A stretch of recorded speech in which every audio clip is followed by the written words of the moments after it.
Magandang araw sa inyong lahat. Ipagpapatuloy natin ang ating pag-aaral patungkol sa God, Author, the Bible. Noong isang linggo ay tinalakay natin na ang Diyos ang siyang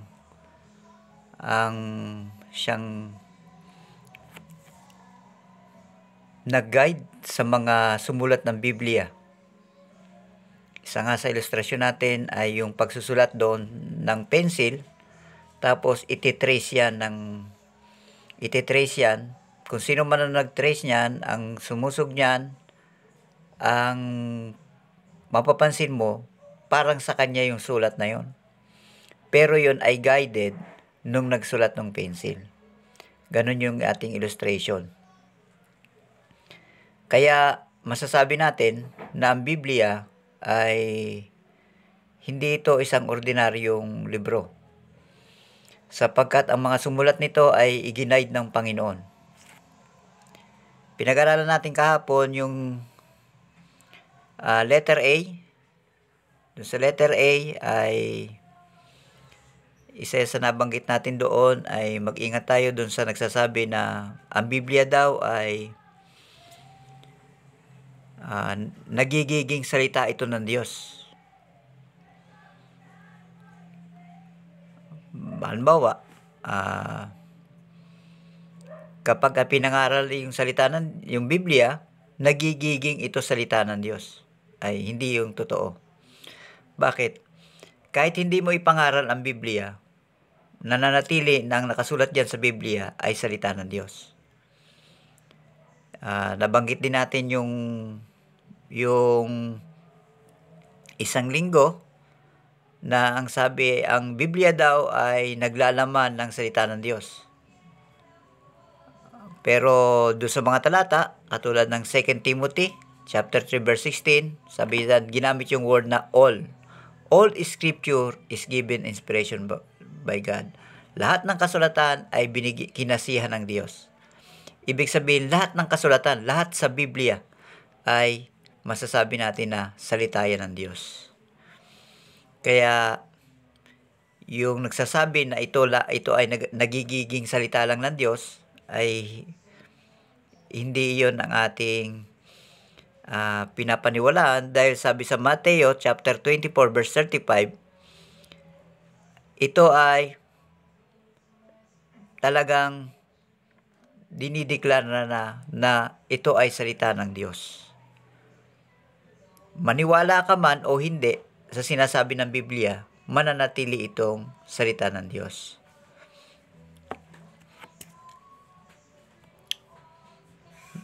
Yung Biblia na ating pinag-aaralan ngayon yan ay salita ng Diyos.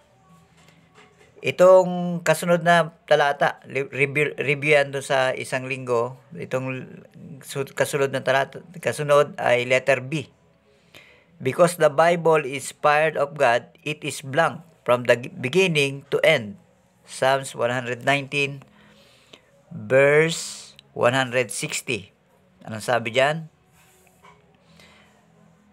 Thy word is true from the beginning, and every one of thy righteous judgment endureth forever. Yan, yung sinasabi sa Psalms 119 verse 160. Sabi ito, because the Bible is inspired of God, it is blank from the beginning to end. Yan.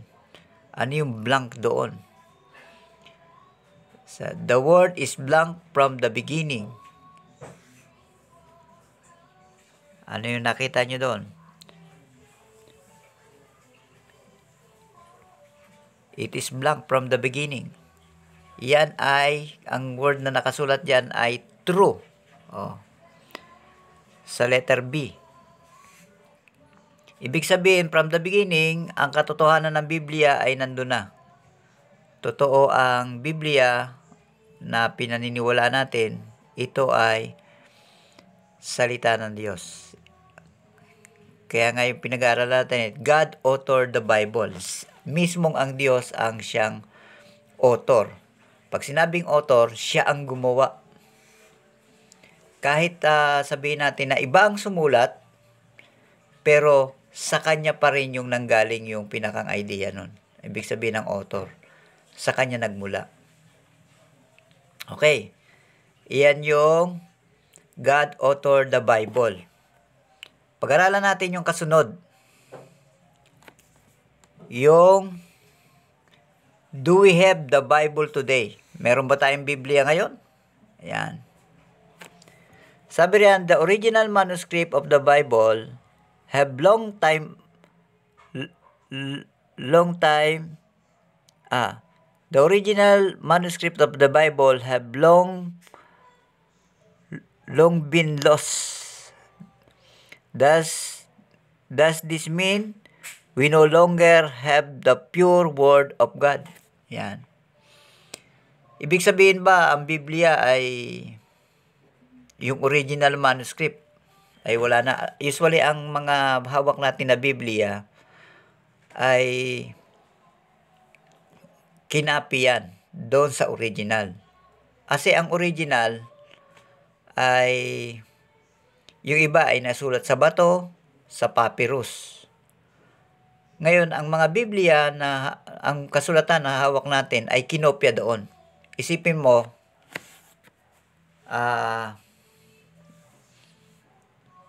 itong Bible na to, example, New Testament.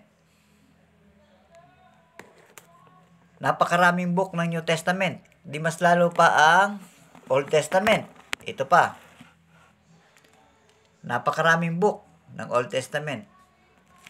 Kung yan ay papyrus, ang papyrus ay pinatuyo yon na minsan balat ng hayop. Tapos nilukot yon. Ang isang lukot nun, medyo malaki na yon. At yung isang lukot nun, maaaring hindi nakapasok doon ang isang buong libro. 66 book yan.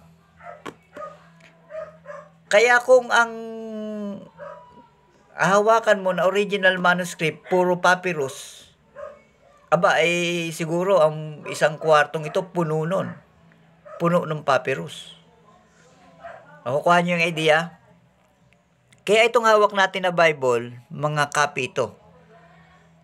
Nasa na yung original talaga. Alam niyo yung original dahil sa mga digmaan, yung mismong sinulat ni Moises o yung mga sinulat parang mga propeta ay maaari ito ay kung saan na nakarating. Pero may mga tao na kumopya nun nung mga sulat na yon. At nung panahon, kinokopya ni Leon sa tinatawag na papyrus. Hanggang sa dumating ang oras, nagkaroon ng printing press, kinopya nila yung mismong original manuscript doon na sa papel. Kaya kahit sabihin natin na hahanapin natin yung totoong sinulat ni Moises o yung totoong sinulat nila David, ay siguro hindi mo makikita na yun o makita mo man, maaring sira na yun. Yung totoong mismong si David talaga ang sumulat.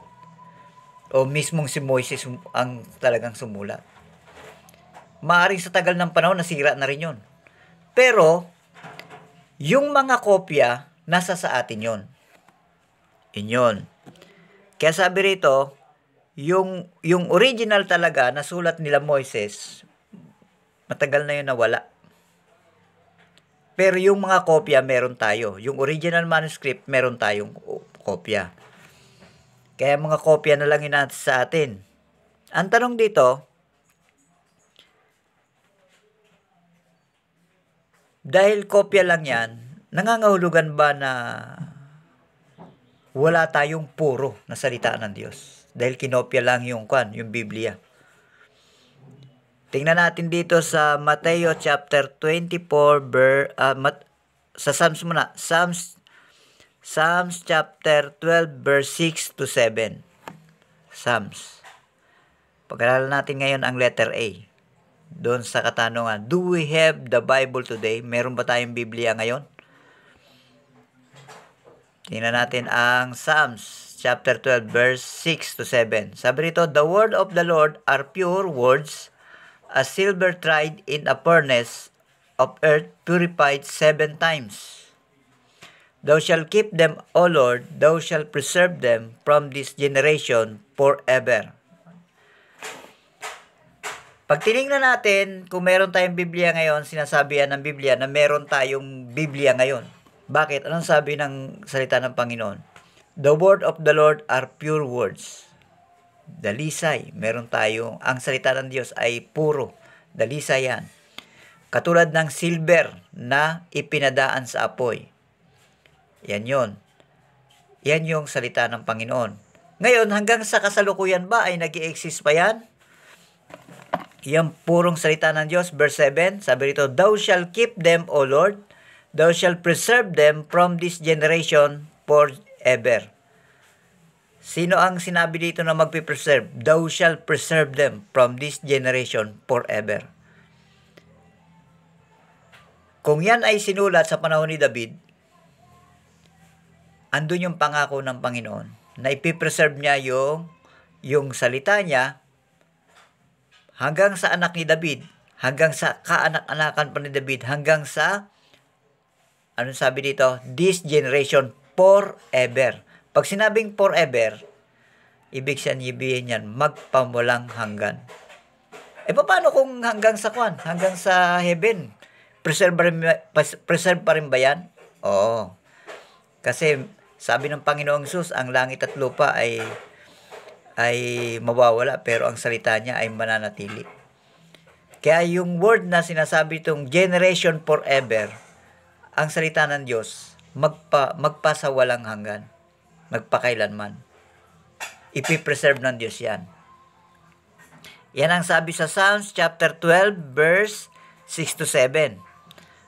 Nasagot yung ating katanungan na, do we have the Bible today? Oo, meron tayong Bible ngayon. Kasi bakit?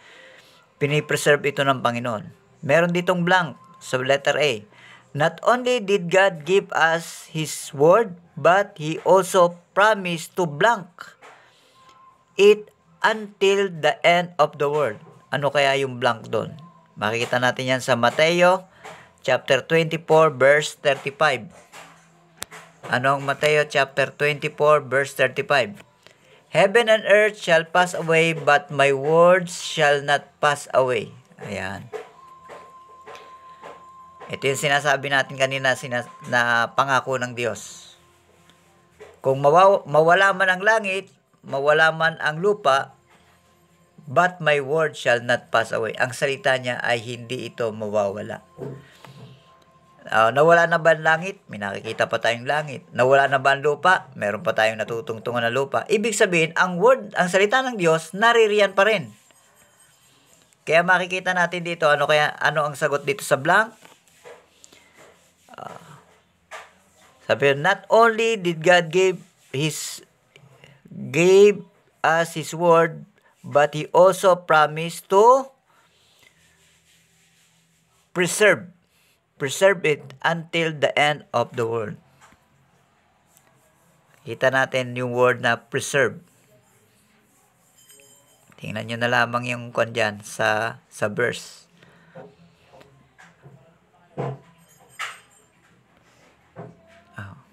Galang. Yung word na preserve. Heaven and earth shall pass away, but my word shall not pass away. Ibig sabihin, ipipreserve ng Panginoon ang kanyang salita. Sa nakita natin yung word na preserve, sa verse 7 ng Psalms. Thou shalt keep them, O Lord, thou shalt preserve them from this generation forever. Makikita nyo yan. Ilan space yung kwan, yung blank dyan.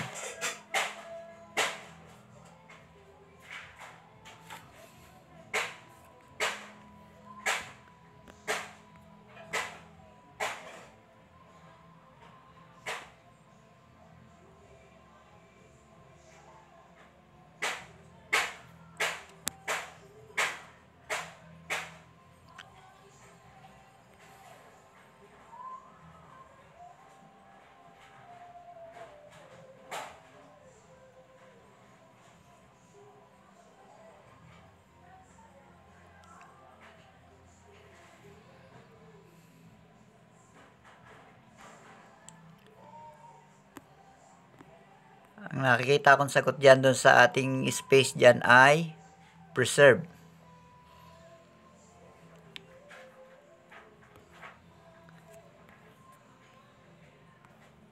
Okay?